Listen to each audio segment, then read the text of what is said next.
बिस्मिल्लाहिर्रहमानिर्रहीम। आपके अपने चैनल इजी लर्निंग में अगेन से वेलकम। इजी लर्निंग चैनल में आज मैं आपके साथ इंग्लिश के अहम हुक्मिया अल्फाज शेयर करूंगी कि जब हम किसी को हुक्म देते हैं या किसी को कोई काम कहना होता है तो उनके लिए हम कौन से अल्फाज का इस्तेमाल कर सकते हैं। तो वीडियो को आपने स्टार्ट से एंड तक मस्ट वॉच करना है। वीडियो अच्छी लगे तो वीडियो को लाइक कर दीजिएगा, चैनल को सब्सक्राइब कर दीजिएगा और साथ में देखिए बेल आइकन को प्रेस करना बिल्कुल भी मत भूलिएगा, क्योंकि इससे आने वाली हर नई वीडियो की नोटिफिकेशन जो है वो आपको सबसे पहले मिलेगी।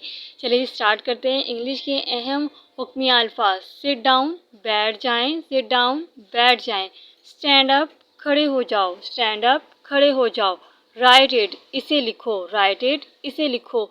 इन जुमलों को हम क्लासरूम के अलावा घर में भी यूज़ कर सकते हैं। तो टीचर्स और पेरेंट्स को चाहिए कि बच्चों के साथ इस तरह के अल्फाज बोलें ताकि बच्चे की इंग्लिश इम्प्रूव हो और बच्चे के साथ साथ बच्चे को भी चीज़ को मालूम हो कि हम अगर कोई भी काम कर रहे हैं, बैठ रहे हैं, उठ रहे हैं तो इसको इंग्लिश में क्या कहते हैं। कम सून, जल्दी आएँ, कम सून, जल्दी आएँ, कम सून, जल्दी आएँ। वर्क हार्ड, मेहनत करो, वर्क हार्ड, मेहनत करो। एक्सप्लेन मी, मुझे बताओ, एक्सप्लेन मी, मुझे बताओ।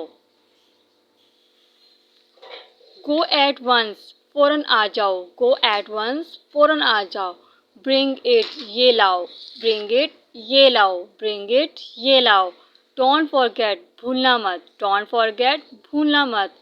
डोंट डू इट, ये मत करो, डोंट डू इट, ये मत करो। आपने इन सेंटेंसेस को अच्छे तरीके से पहले याद करना है और इनकी बार बार प्रैक्टिस करनी है और प्रैक्टिस करने के बाद हर एक जगह पे इन अल्फाज का इस्तेमाल करना है। डोंट मूव, हरकत मत करो, डोंट मूव, हरकत मत करो। सो व्हाट, तो क्या, सो व्हाट, तो क्या।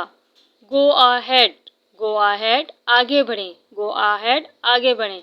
बी केयरफुल, बी केयरफुल, मुतात रहें, बी केयरफुल, मुतात रहें। कम बैक, वापिस आओ, कम बैक, वापिस आओ, कम बैक, वापिस आओ।